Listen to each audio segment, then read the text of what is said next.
Bismillahirrahmanirrahim. Assalamualaikum warahmatullahi wabarakatuh.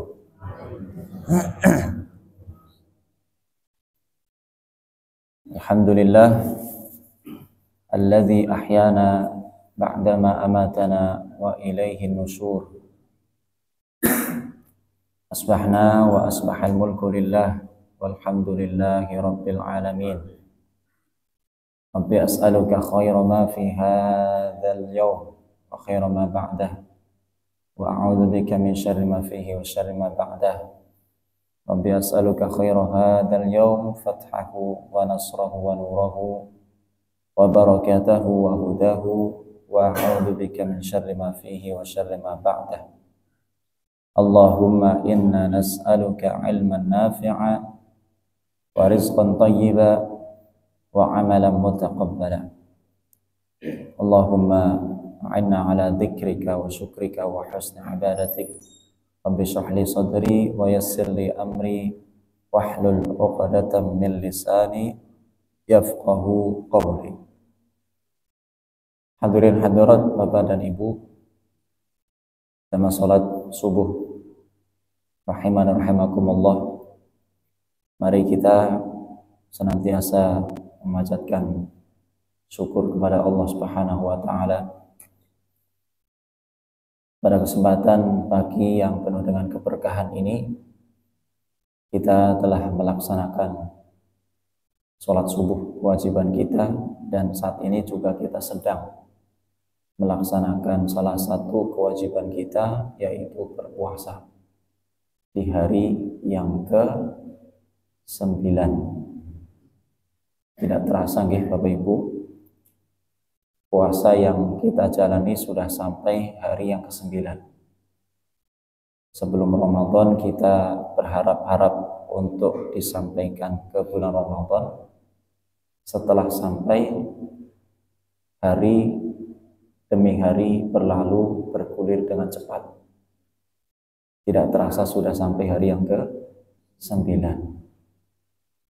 Nanti kita tidak merasa juga ternyata tiba-tiba sudah sampai pertengahan Ramadan. Tidak terasa juga nanti sudah sampai 10 hari yang terakhir. Tidak terasa sudah berakhir. Inilah waktu bergulir dengan cepat, dan memang Ramadan hanya 1 bulan, 29 hari atau 30 hari yang disifati oleh Allah Subhanahu wa taala dalam surat Al-Baqarah ayat 184 setelah ya ayyuhalladzina amanu kutiba alaikumusiyam. Ayat selanjutnya adalah ayyamam ma'dudat, yang artinya hari-hari yang terbilang. Terbilang mudah dihitung. Salah satu maknanya berlalu dengan cepat. Maka nasihat untuk kita semuanya, saya dan panjenengan, mari kita isi hari-hari yang bergulir dengan cepat ini dengan amal soleh. Jangan sampai hari berlalu tanpa ada perbedaan antara bulan Ramadan dengan bulan-bulan yang lain sebelum bulan Ramadan. Harus ada perbedaan. Baik amal soleh yang berupa bacaan Al-Quran, qiyamul lail, sedekah ataupun yang lainnya. Intinya harus berbeda. Maka mudah-mudahan semua kita diringankan langkahnya, tangannya, semua anggota badannya untuk beramal soleh, beribadah di bulan yang suci ini. Amin ya rabbal alamin.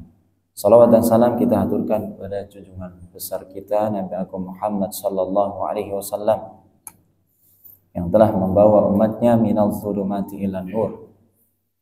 Teriring doa, mudah-mudahan kelak di akhirat kita diakui sebagai umatnya dan mendapatkan syafaatnya. Amin ya rabbal alamin. Bapak dan Ibu yang dimuliakan Allah, ini kali pertama saya hadir di Masjid Al-Hidayah. Mungkin sebagian panjenengan merasa asing dengan saya, tapi sebetulnya di Jumat sebelum Ramadan, Jumat terakhir bulan Sya'ban, saya sempat menyampaikan khutbah di sini. Jadi sebagian panjenengan juga mungkin sudah melihat. Ala kulli hal, saya diamanahi untuk menyampaikan kuliah subuh yang sebetulnya pekan ini, Ahad ini adalah jadwalnya Ustaz Abu Thalib. Tapi karena beliau berhalangan hadir, tabrakan dengan jadwal di tempat yang lain, saya diminta untuk menggantikan beliau.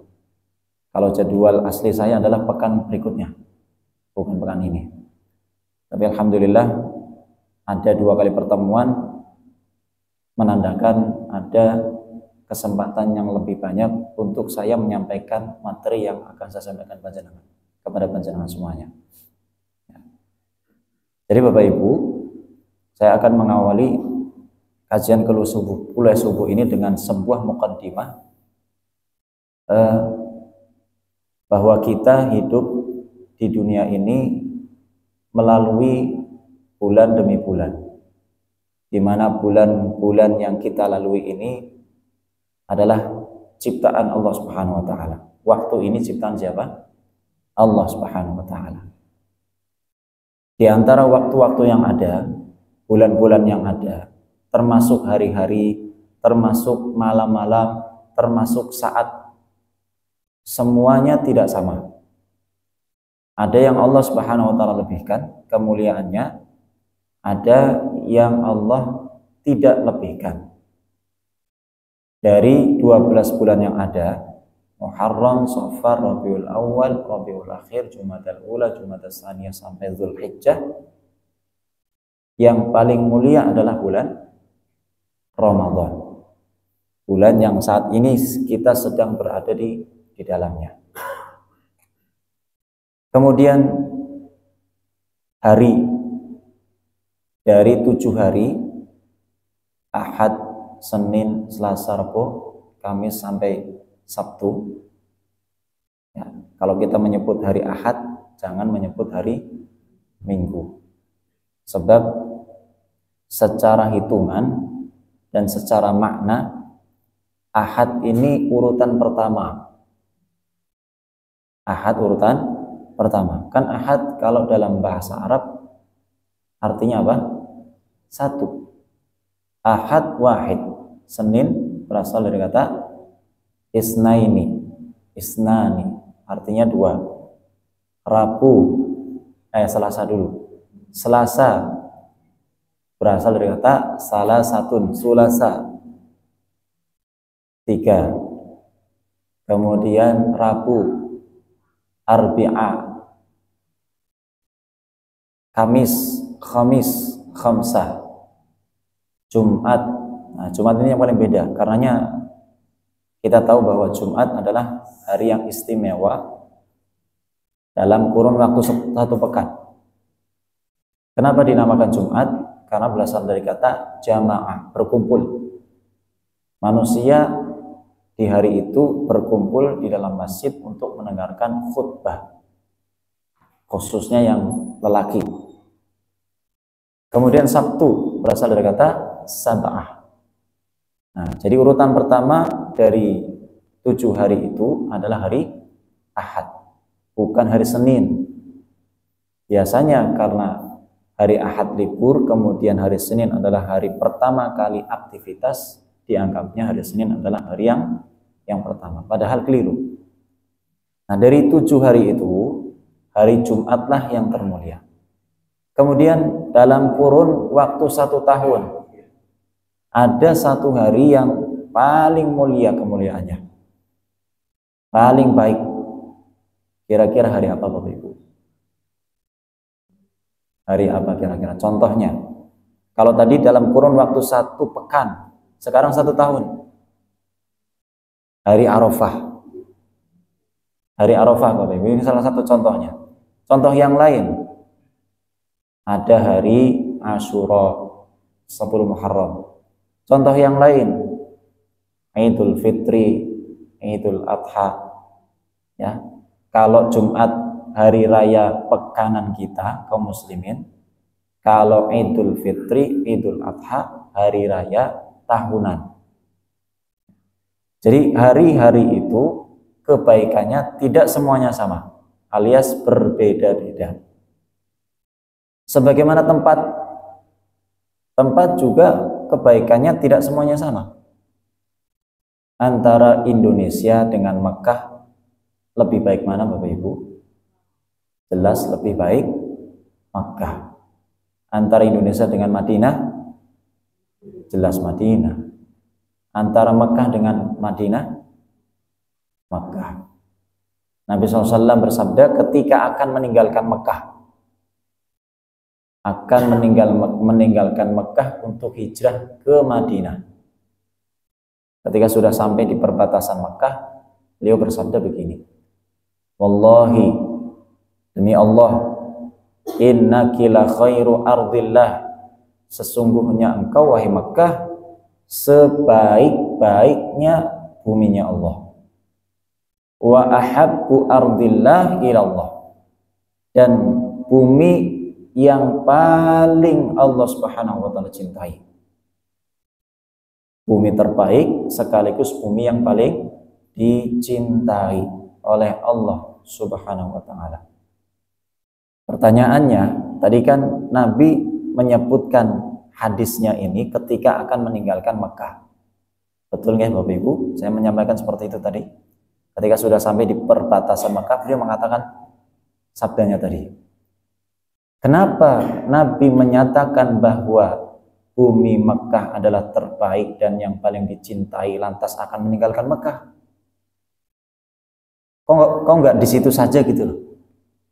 Malah hijrah ke Madinah, meskipun hijrahnya ke tempat yang baik juga, bukan hijrah ke Indonesia. Indonesia belum ada kala hitung ya. Hijrahnya ke Madinah, tempat yang baik. Cuman kan secara kemuliaan Mekah tentu lebih mulia dibanding Madinah. Kenapa Nabi SAW meninggalkan Madinah, yang meninggalkan Mekah? Jawabannya ada di lanjutan sabdanya Nabi SAW tadi. Ini belum selesai sabdanya, hadisnya. Beliau bersabda, laula anni ukhrijtu minki, kalau seandainya bukan karena aku diusir darimu wahai Mekah, ma kharajtu, aku tidak akan keluar. Aku tidak akan meninggalkan Mekah. Kita tahu ketika belajar sirah nabawiyah Bapak Ibu, fase dakwahnya Nabi SAW ketika di Mekah begitu berat. Beliau dicemooh, beliau dihina, beliau dilempari kotoran, lempari batu, dijuluki dengan julukan-julukan yang tidak baik, hingga puncaknya beliau akan dibunuh. Betul nggak? Beliau akan diusir. Maka kala itu Allah memerintahkan kepada beliau untuk hijrah dalam rangka menyelamatkan dirinya sekaligus agama yang didakwahkannya, Islam. Kemudian meninggalkanlah beliau dari Mekah. Sebelum meninggalkan, beliau mengatakan hadisnya tadi. Ini menunjukkan bahwa Mekah adalah khairu ardillah, sebaik-baik tempat yang ada di muka bumi ini. Jadi tempat-tempat dan waktu-waktu yang ada, ini semua ciptaan Allah Subhanahu wa taala, kemuliaannya berbeda-beda. Ramadan tadi yang saya sampaikan adalah bulan yang sangat mulia di antara 12 bulan yang ada. Bahkan kemuliaannya lebih besar, lebih tinggi dibanding 4 bulan yang disebut dengan arba'atul hurum. Panjenengan pernah mendengarkan 4 bulan yang dimuliakan apa saja? 4 bulan yang dimuliakan apa? Dzulqa'dah atau Dzulqa'dah, Dzulhijjah, Muharram, satunya Rajab. Ramadan di atasnya ini Bapak Ibu. Ya. Kan kalau 4 bulan ini yang disebut oleh Allah di dalam surat At-Taubah kalau tidak salah ayat 36. Inna iddatash syuhuri 'indallahi 12 syahra fi kitabillah. Bilangan bulan yang sudah Allah Subhanahu wa taala tetapkan ada 12 bulan. Yauma khalaqas samawati wal arda minha. Sejak Allah menciptakan langit dan bumi, jumlahnya 12. Dari 12 ini arba'atun hurum. Ada 4 bulan yang dimuliakan. langsung ditafsirkan oleh Nabi Muhammad SAW sendiri dengan menyebutkan nama-nama bulannya yang sudah panjenengan sebutkan tadi. Dzulqa'dah, Dzulhijjah, Muharram, dan Rajab. Nah, kemuliaan Ramadan di atasnya 4 bulan ini. Jadi kalau kita buat formasi Bapak Ibu, dari 12 bulan yang ada tadi kita jejer dari kanan ke kiri, ambil 4 yang bernama Arba'atul Hurum tadi, letakkan paling atas. Berarti sisa berapa di bawah? Sisa 8. 8, 4. 8 di bawah, 4 di atasnya. Ambil lagi dari 8 yang bernama Ramadan, letakkan paling atas, di atasnya 4 bulan yang Arba'atul Hurum tadi. Jadi di bawah sisa berapa? Sisa 7. Formasinya berarti 7, di atasnya lagi berapa? 4, di atasnya lagi 1. 7, 4, 1. Yang paling tinggi ditempati oleh siapa? Ramadan. Yang saat ini kita sedang berada di bulan Ramadan. Jadi kemuliaan-kemuliaan ciptaan Allah Subhanahu wa taala berbeda-beda. Tidak sama. Termasuk malam. Malam-malam yang kita lalui selama 1 tahun tidak sama. Ada 1 malam yang sangat mulia yang disebut dengan malam Qadar. Kalau menyebut Lailatul Qadar tidak perlu menyebutkan malam. Kalau menyebut malam nggak perlu menyebut Lailah. Kenapa Bapak Ibu? Karena Lailah artinya malam. Kalau kita menyebut malam Lailatul Qadar, artinya kita menyebutkan malam-malam Qadar. Padahal Lailatul Qadar hanya 1. Kalau kita menyebutnya malam Lailatul Qadar, artinya ada banyak malam Qadar. Ini secara bahasa kurang tepat, tapi ya tidak mengapa sih. Karena Qadar sudah dilekatkan namanya dengan Lailah. Jadi ini sudah menjadi apa istilahnya? Istilah yang bahasa yang sudah masyhur untuk diucapkan oleh setiap muslim. Nah, jadi berbeda-beda. Termasuk malam tadi yang saya sampaikan, kemuliaannya berbeda-beda dengan malam-malam yang lain. Nah, inilah yang insya Allah Bapak Ibu yang akan kita bahas pada kesempatan hari ini, membahas tentang Lailatul Qadar, sekaligus insya Allah di pertemuan berikutnya. Secara khusus kita akan membahas tafsir surat Al-Qadar. Tafsir surat Al-Qadar. Tapi hari ini kita tidak akan langsung masuk ke ayatnya. Kita hanya membahas pengantarnya, sekaligus isi global surat Al-Qadar. Isi kandungan global surat Al-Qadar. Nanti insya Allah di pertemuan berikutnya, pekan depan ya Pak Udin, pekan depan insya Allah ya. Jadi di pekan depan kita akan bahas ayat demi ayatnya lebih dalam. Mudah-mudahan kita disampaikan ke pekan depan agar kita bisa melanjutkan pembahasan ini. Namun sebelum kita lanjutkan Bapak Ibu, saya ingin mengajak panjenengan semuanya agar tidak ngantuk. Mari membaca bersama-sama surat Al-Qadar. Betul Bapak Ibu, biar nggak ngantuk. Sekaligus biar mendapatkan pahala tilawahnya. Sebab Nabi Muhammad SAW bersabda, "Man qara'a harfan min kitabillah." Siapa yang membaca 1 huruf dari Al-Qur'an, falahu hasanah. Maka baginya 1 kebaikan, 1 pahala. Wal hasanatu bi asyri amsalihah, dan 1 pahala tadi dilipat gandakan 10 pahala. Berarti banyak nanti pahala yang akan kita dapatkan dari huruf-huruf surat Al-Qadar yang akan kita baca. Sekaligus perintah Nabi SAW yang lain, Iqra'ul Qur'an fa innahu ya'ti yaumal qiyamah syafi'an li ashabi. Bacalah Al-Qur'an karena sesungguhnya Al-Qur'an akan datang menjadi syafaat bagi pembacanya di hari kiamat. Ya, maka kita baca surat Al-Qadr bersama-sama. Tanpa saya pandu, bareng-bareng kita bersuara dari mulai ta'awud. Monggo. 1, 2, 3.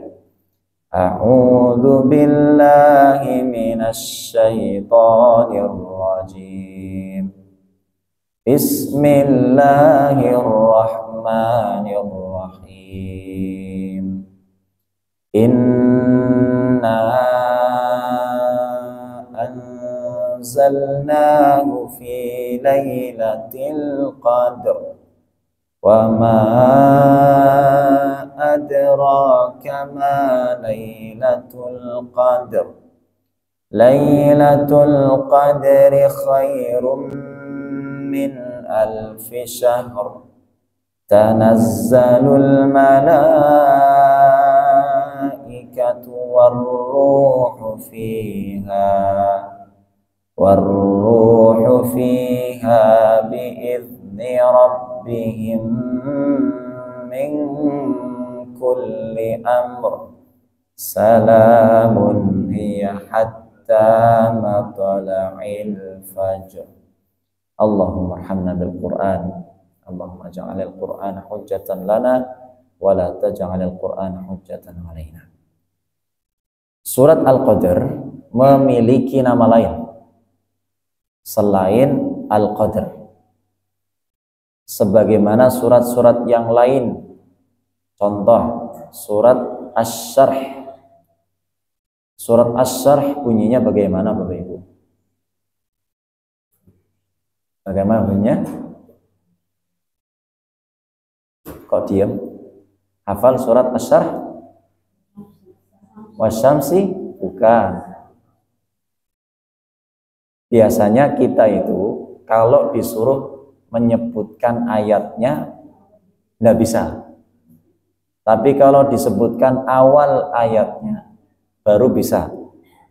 Surat Asy-Syarh itu awal ayatnya Alam Nashrah. Oh, berarti surat Alam Nashrah. Surat Al-A'la bunyinya bagaimana Bapak Ibu? Nah, ada yang bisa jawab, ada yang masih bingung. Al-A'la yang Iqra atau yang Sabbihis ya? Tapi kalau coba bacakan surat Sabbihis, dibanding pertanyaannya, coba bacakan surat Al-A'la. Mikir-mikir dulu, mana ya? Tapi kalau sebutkan atau bacakan surat Sabbihis, langsung bisa jawab.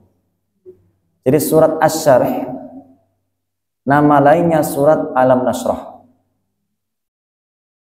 Nama lainnya lagi surat Al-Insyirah. Nama lainnya lagi surat Alam Nashrah laka sadra. Satu ayat dijadikan nama surat. Ya, jadi surat-surat di dalam Al-Quran itu punya beberapa nama. Meskipun ada satu surat yang mungkin namanya hanya satu. Termasuk surat Al-Lahab. Surat Al-Lahab nama lainnya surat Al-Masad. Sebagian mushaf namanya bukan Al-Lahab tapi Al-Masad. Ya, termasuk Al-Qadr. Al-Qadr nama lainnya adalah surat Lailatul Qadr. Surat apa? Lailatul Qadr. Ini nama yang jarang dipakai di dalam mushaf-mushaf kita, Al-Quran kita, termasuk ketika menyebutkan surat Al-Qadr tidak menyebutkan surat Lailatul Qadr. Tapi nama ini tersebut di dalam kitab-kitab para ulama. Sebagaimana Al-Jassas dalam kitabnya Ahkamul Quran menyebutkan nama Al-Qadr dengan nama Lailatul Qadr. Nah, ini kaitannya dengan nama surat Al-Qadr. Ada dua, Al-Qadr dan Lailatul Qadr. Kemudian tentang sebab turunnya surat Al-Qadr. Kita akan membahas sebab turunnya surat Al-Qadr dulu. Sejauh pengetahuan saya, belum ditemukan hadis yang sahih berbicara tentang sebab turunnya surat Al-Qadr. Adanya hadis yang dhaif. Saya tidak tahu apakah surat Al-Qadr ini termasuk surat yang turun karena adanya sebab atau surat yang turun tanpa adanya sebab. Dikarenakan sebagian surat-surat di dalam Al-Quran turun tanpa sebab. Sebagian yang lain turun karena adanya sebab. Peristiwa yang terjadi di zamannya Nabi Muhammad SAW kemudian turun. Nah, apakah surat Al-Qadr ini termasuk yang tanpa sebab karena belum ditemukan hadis yang sahih? Allahu a'lam. Saya tidak tahu. Adanya hadis yang dhaif. Saya ingin menyebutkan hadis yang dhaif ini sebagai wawasan saja. Ya. Jangan diyakini kebenarannya. Sebab kalau disebutkan hadis dhaif, artinya hadis itu hadis yang bukan palsu, lemah. Jadi panjenengan perlu tahu istilah-istilah hadis. Ada hadis yang sahih, hadis yang sampai kepada Nabi. Ada hadis dhaif, hadis yang lemah. Ada kriteria di mana hadis ini tidak mencapai persyaratan bahwa hadis ini sampai kepada Nabi. Sanadnya terputus. Ada hadis maudhu'. Nah, ini baru hadis yang palsu. Hadisnya perkataannya orang lain, tapi diakui sebagai perkataannya Nabi. Ini dusta. Nabi nggak pernah mengatakan, tapi seakan-akan Nabi SAW menyampaikan hadisnya. Nah, ini bahaya sekali, sebab Nabi SAW bersabda, "Man kadzdzaba alayya muta'ammidan falyatabawwa maq'adahu minan nar."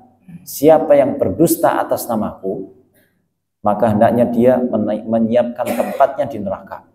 Artinya sudah pasti akan dimasukkan dalam neraka. Waliyadzubillah. Ya.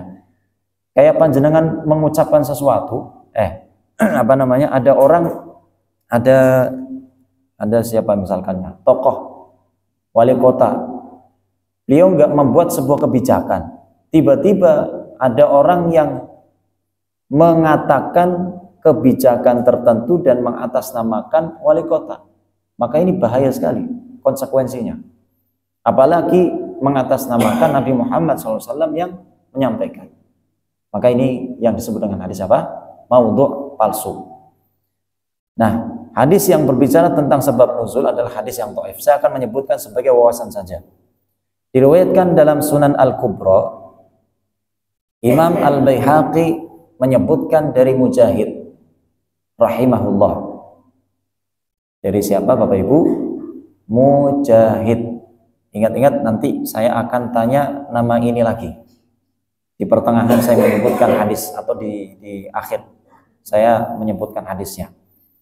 Mujahid berkata begini, "Annan nabiyya dzakara rajulan min bani Israil labisas silaha fi sabilillahi alfa syahr." Nabi SAW bercerita di hadapan para sahabatnya. Apa ceritanya?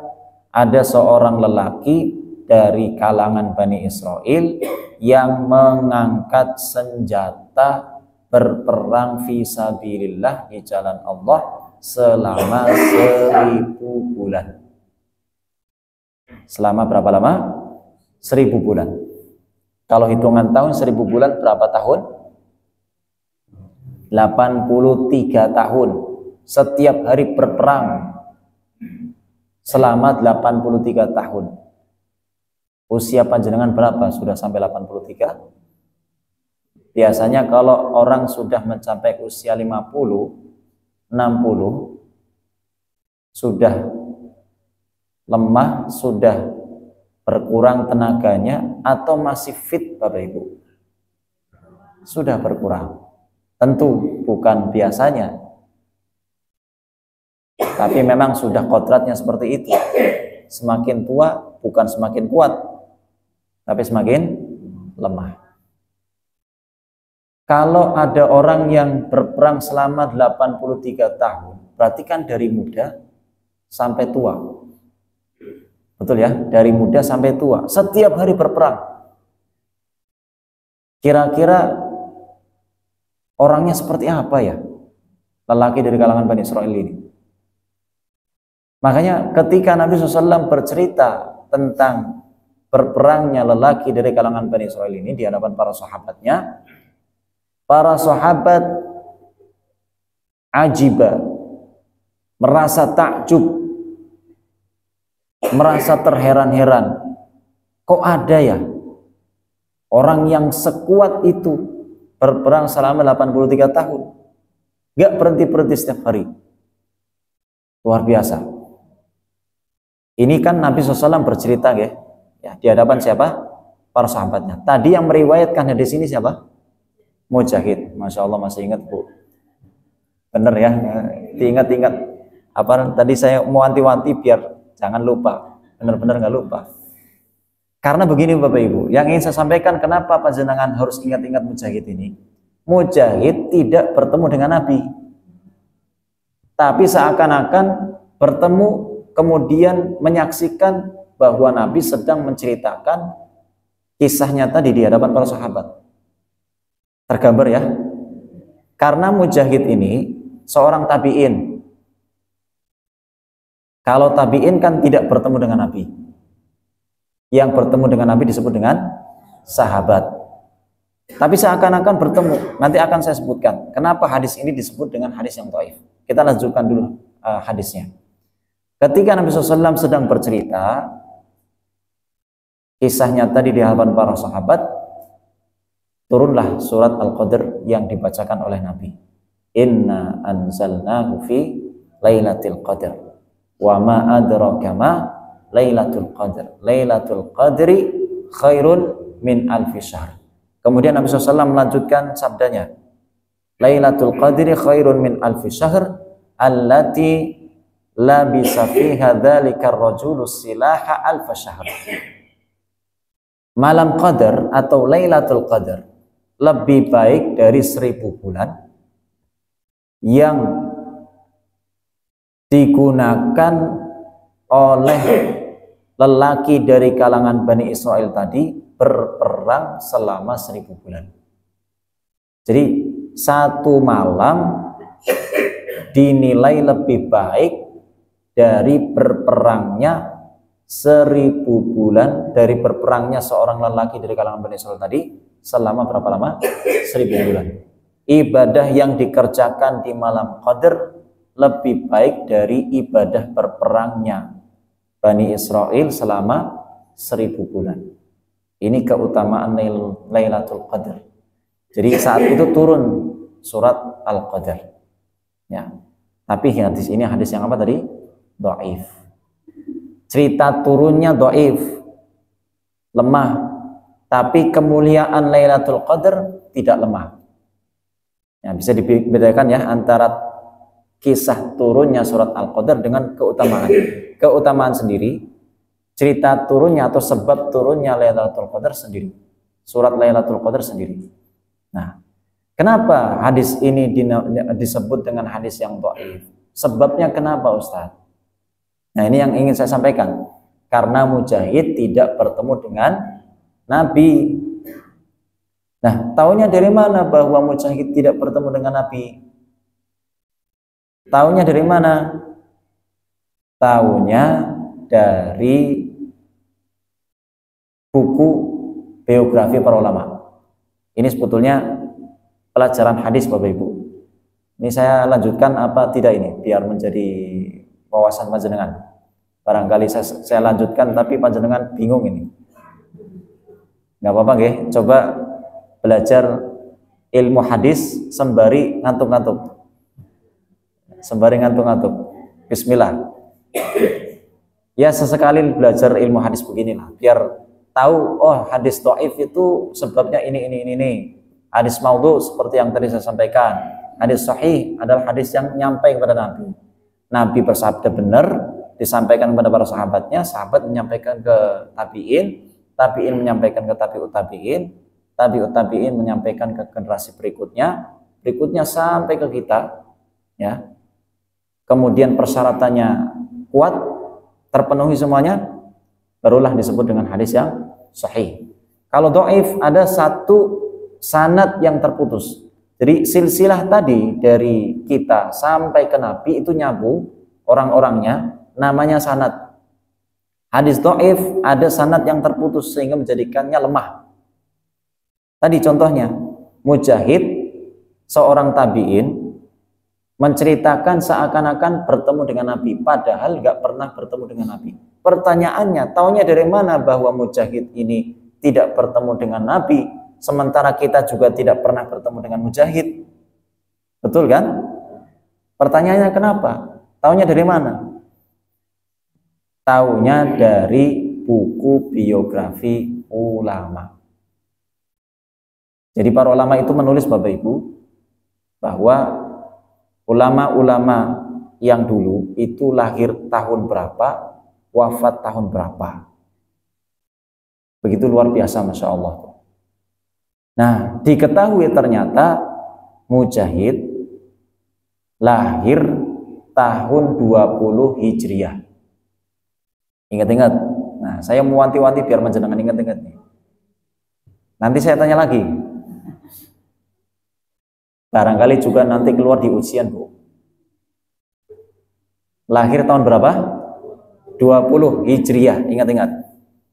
Sementara Nabi Muhammad wafat tahun 11.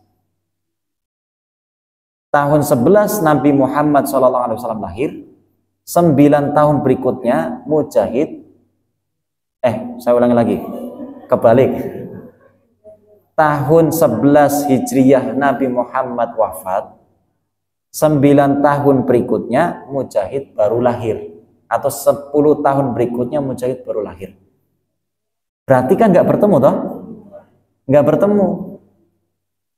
Kok seakan-akan Mujahid meriwayatkan hadis ini langsung dari Nabi? Harusnya melalui sahabat dulu, betul? Jadi dari Mujahid, kemudian sahabat, misal nama sahabatnya Abu Bakar misalnya. Dari Mujahid, dari Abu Bakar, dari Nabi. Nah itu baru pas. Sanadnya nyambung. Tapi ini enggak. Antara Mujahid dengan Nabi, tengah-tengahnya kosong. Nah ini yang disebut sebab kenapa hadis ini dinamakan hadis yang dhaif. Saya ulangi lagi coba. Tadi Mujahid lahir tahun 20.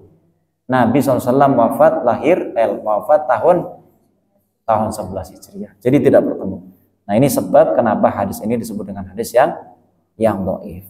Nah ini sekilas tentang ilmu hadis, Bapak Ibu. Biar panjenengan ada gambaran. Oh ternyata hadis-hadis yang disebut sahih, dhaif, maudhu itu ada kriteria-kriterianya. Ya. Kenapa hadis-hadis tersebut dinamakan hadis-hadis yang sahih, dhaif dan seterusnya tadi. Ya. Jadi ini tentang sebab nuzul. Jadi belum ditemukan hadis yang sahih berbicara tentang sebab nuzul surat Al-Qadar. Adapun hadis yang dhaif ada. Tapi sebagai wawasan saja tadi. Kemudian sekarang kita berbicara tentang Makkiyah atau Madaniyah. Apakah surat Al-Qadar adalah surat yang dikategorikan Makkiyah atau Madaniyah? Namun sebelum saya lanjut, saya ingin bertanya kepada panjenengan semuanya. Masih ingat definisi Makkiyah dan Madaniyah yang panjenengan pelajari pelajarannya di SD atau SMP? Kalau Makkiyah surat yang turun di Mekah. Kalau Madaniyah surat yang turun di Madinah. Nah, ini salah satu definisi. Padahal definisi ini kurang tepat. Bukan salah, kurang tepat. Terus apa yang tepat, Ustaz? Yang pas, yang cocok? Yang cocok adalah kalau Makkiyah adalah surat yang turun sebelum hijrahnya Nabi Muhammad SAW kemana? Ke Madinah. Berarti kalau Madinah surat yang turun setelah hijrahnya Nabi Muhammad SAW ke Madinah. Sebab kalau kita mendefinisikan Makkiyah adalah surat yang turun di Mekah dan Madaniyah adalah surat yang turun di Madinah, akan susah untuk mengkategorikan surat yang turun di luar Mekah dan Madinah. Ada Bapak Ibu surat yang turun di luar Makkah dan Madinah. Contoh, kalau tidak salah ada surat yang turun di Tabuk. Tabuk ini di luar Makkah dan Madinah, masuk kawasan Saudi Arabia, Jazirah Arab, tapi bukan di Makkah dan Madinah. Berarti kita menamakan surat yang turun di Tabuk ini bukan Makkah dan Madinah dong. Makkiyah dan Madinah dong. Berarti Tabukiyah misalkan. Atau surat yang turun di Indonesia gitu. Nah, jadi definisi yang tepat sebagaimana disampaikan oleh para ulama adalah jika Makkah surat yang turun sebelum hijrahnya Nabi ke Madinah, jika Madaniyah adalah surat yang turun sebelum hijrahnya beliau ke Madinah, setelah hijrahnya beliau ke Madinah. Ya. Nah, di sini para ulama berbeda pendapat apakah Makkiyah atau Madaniyah. Sebagian mengatakan Makkiyah karena surat ayatnya pendek-pendek. Biasanya salah satu ciri surat Makkiyah ayatnya pendek-pendek. Tapi ada yang mengatakan bahwa surat Al-Qadr ini Madaniyah sebab pembahasannya adalah tentang Al-Quran, termasuk Lailatul Qadar. Kalau di Makkah atau sebelum hijrahnya beliau ke Madinah, itu pembahasannya bukan seperti ini, lebih kepada tentang akidah. Jadi Masya Allah para ulama itu dalam mengkategorikan Makkiyah atau Madaniyah itu dilihat dari banyak sisi. Intinya mereka berbeda-beda pendapat dalam menentukan surat Al-Qadr apakah Makkiyah atau Madaniyah. Tapi tidak terlalu penting bagi kita Bapak Ibu untuk mendalami tentang Makkiyah atau Madaniyah di surat Al-Qadr ini, karena ada yang lebih penting untuk kita bahas dan dalami, yaitu membahas tentang isinya, kandungan surat Al-Qadr. Karenanya di waktu yang tersisa ini, sebelum nanti kita akhiri, saya ingin menyebutkan isi secara global terlebih dahulu, kandungan surat Al-Qadr, sebelum nanti di pertemuan berikutnya kita akan bahas isinya secara rinci ayat demi ayat. Ya. Jadi di surat Al-Qadr ini ada 3 pokok bahasan. 3 pokok bahasan surat Al-Qadr. Saya akan sebutkan satu persatu dan akan saya terangkan secara global dulu. Yang pertama, surat Al-Qadr membahas tentang keistimewaan Al-Quran. Keistimewaan Al-Quran. Taunya dari mana bahwa di surat Al-Qadr ada pembahasan keistimewaan Al-Quran, Ustaz?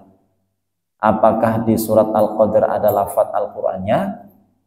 Sebagaimana di surat Al-Baqarah yang menjelaskan kepada kita bahwa Al-Quran diturunkan di bulan Ramadan, syahrul Ramadan alladzi unzila fihil Quran. Apakah ada Qurannya, Ustaz? Tadi panjenengan baca Al-Qadr ada lafaz Al-Qurannya? Ada? Inna anzalnahu fi Lailatul Qadr. Wa ma adraka ma Lailatul Qadr. Lailatul Qadri khairun min alfi syahr. Tanazzalul malaikatu warruhu fiha bi'idni rabbihim min kulli amr. Salamun ya hatta matla'il. Enggak ada tuh. Lafaz Al-Qur'annya enggak ada. Terus dari mana kesimpulan bahasan pokok salah satunya adalah membahas tentang keistimewaan Al-Qur'an? Taunya dari mana, Ustaz? Nah, pentingnya belajar bahasa Arab ini Bapak Ibu. Taunya dari ayat yang pertama. Inna anzalnahu. Sesungguhnya kami telah menurunkannya. Nya di sini yang dimaksud apa? Al-Qur'an. Kalau dalam bahasa Indonesia, nya disebut kata ganti. Dalam bahasa Arab disebut dengan dhamir, dhamir yang nyambung, dhamir yang muttasil. Jadi dalam bahasa Arab itu ada kata ganti dhamir yang disebut dengan dhamir muttasil, menyambung, dan dhamir munfasil. Seperti panjenengan belajar ilmu tajwid, ada bacaan yang disebut dengan mad jaiz munfasil. Ada yang disebut bacaan tajwid mad wajib muttasil. Nah, ini bedanya apa? Kalau mad wajib muttasil apabila ada mad tabi'i bertemu dengan hamzah dalam satu kalimat. Antara mad tabi'i dengan hamzahnya nyambung. Tapi kalau mad tabi'i bertemu dengan hamzah di lain kalimat terpisah, inilah yang disebut dengan mad jaiz munfasil. Nah, hukumnya berbeda, cara bacanya berbeda. Kalau wajib harus dibaca 6 harokat. Kalau mad jaiz boleh 4, boleh 2 seperti mad tabi'i. Ya, intinya tidak wajib. Ini yang membedakan antara munfasil dan muttasil. Nah, dari sinilah kita tahu Bapak Ibu bahwa di dalam surat Al-Qadr ada pembahasan keistimewaan Al-Quran. Inna anzalnahu fi lailatul qadar. Sesungguhnya kami telah menurunkannya di malam qadar. Jadi proses turunnya Al-Quran itu melalui 2 tahap. Melalui 2 tahap. Yang pertama diturunkan ke Baitul Izzah, ke sebuah tempat yang bernama Baitul Izzah di langit dunia. Allahu a'lam tempatnya bagaimana. Saya belum pernah ke sana. Panjenengan dan siapapun belum pernah ke sana. Tapi disebutkan seperti itu dalam riwayat. Turun ke Baitul Izzah, 1 kepok 30 juz. Ini tahapan pertama. Dan itu terjadi saat Lailatul Qadar. Saat malam Qadar. Tahapan kedua turun kepada Nabi Muhammad SAW secara berangsur-angsur, mipil, nggak langsung 30 juz, tapi mipil. Selama berapa lama diturunkan berangsur-angsurnya ini? 23 tahun. Jadi menghitungnya begini Bapak Ibu, Nabi diangkat menjadi seorang Nabi usia berapa? 40 tahun. Berdakwah di Mekah sebelum hijrah ke Madinah berapa lama? 13 tahun. Setelah sampai di Madinah hingga wafat, berdakwahnya berapa lama? 10 tahun. Berarti 13 dakwah di Madinah ditambah 10 dakwah 13 dakwah di Mekah ditambah 10 dakwah di Madinah, jadi berapa tahun? 23 tahun. Ya, seperti itulah turunnya Al-Quran berangsur-angsur kepada Nabi Muhammad SAW selama 23 tahun. Ini tahapan yang kedua. Tahapan yang pertama tadi turun ke tempat yang bernama apa? Baitul Izzah di langit dunia, terjadi saat Lailatul Qadar. Tahapan yang kedua turun pada Nabi Muhammad SAW selama 23 tahun berangsur-angsur ya, melalui malaikat Jibril. Nah, ini keistimewaan Al-Quran. Kenapa disebut istimewa Ustaz? Ya, karena melalui 2 tahap. Tahapan yang pertama turun ke langit untuk memberitahu masyarakat langit dulu bahwa ada sesuatu yang istimewa akan diturunkan. Baru yang kedua untuk memberitahukan kepada masyarakat bumi. Kenapa dinamakan istimewa Ustaz? Salah satu sebabnya tadi. Kemudian sebab yang kedua, karena Al-Quran ini adalah firman Allah, qaulullah, kalamullah. Allah Subhanahu wa ta'ala sumber keistimewaan, perkataannya ikut istimewa juga. Sebagaimana masjid ini kan rumah Allah.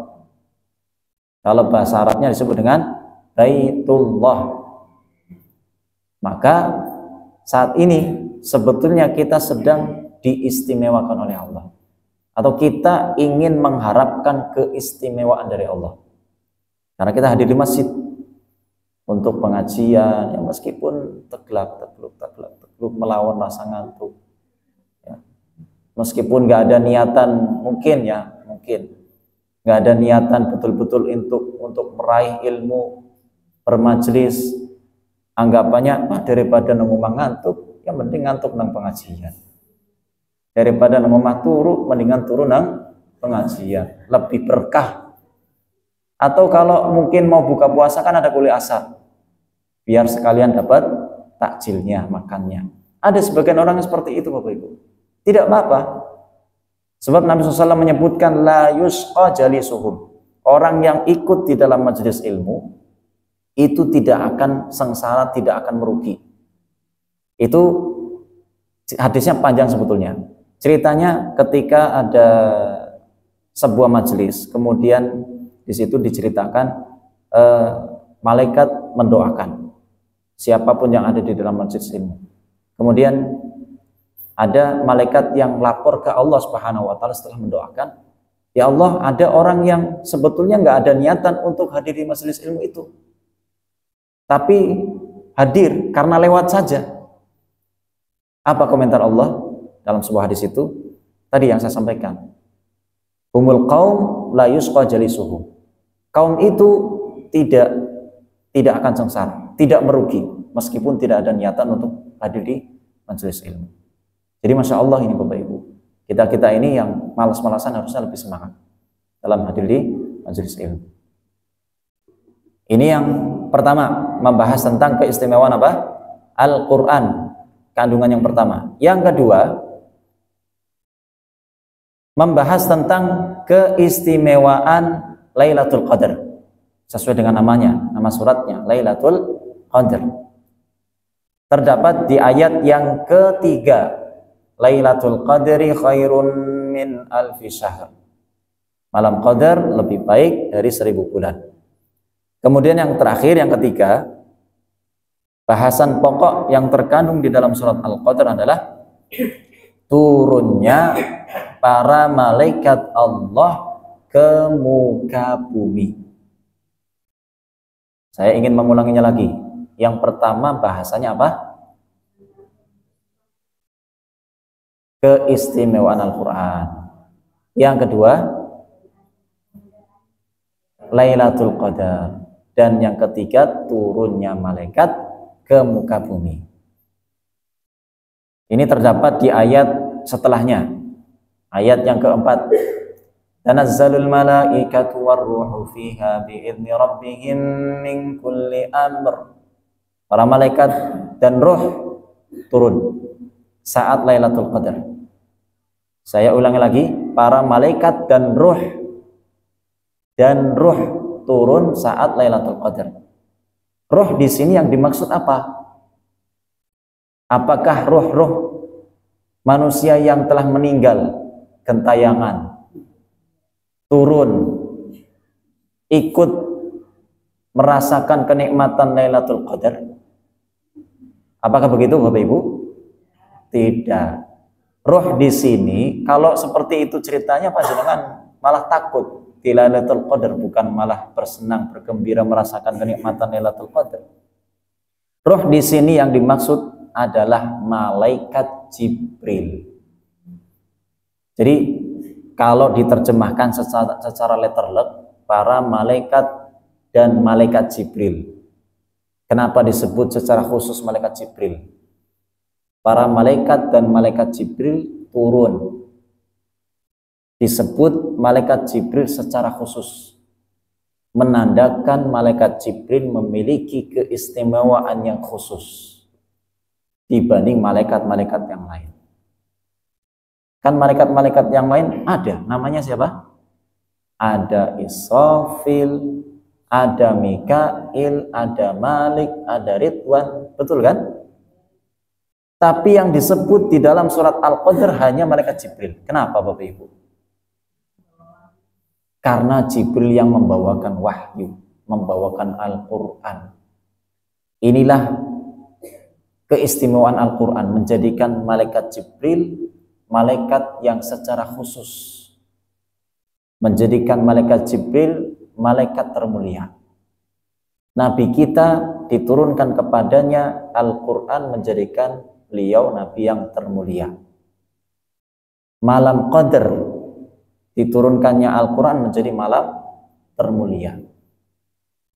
Ramadan menjadi bulan yang termulia. Makkah pertama kali wahyu turun di mana? Di Makkah, di Gua Hira. Menjadikan Makkah bumi termulia, terbaik. Apalagi? Intinya semua yang berkaitan dengan Al-Quran, kecipratan kemuliaannya Bapak Ibu. Karenanya kalau kita ingin menjadi mulia, dekatlah ke Al-Quran. Pelajarilah Al-Quran. Karena semuanya akan dimuliakan. Ya, tentu dengan segala konsekuensinya, mengamalkannya dan seterusnya. Ya. Jadi ini indikasi kebaikan bulan Ramadan, terkhususnya saat Lailatul Qadar. Para malaikat turun. Ketika ada para malaikat turun, ketahuilah dan yakinlah bahwa momentum dan tempat saat itu sedang dalam keadaan baik dan sangat baik.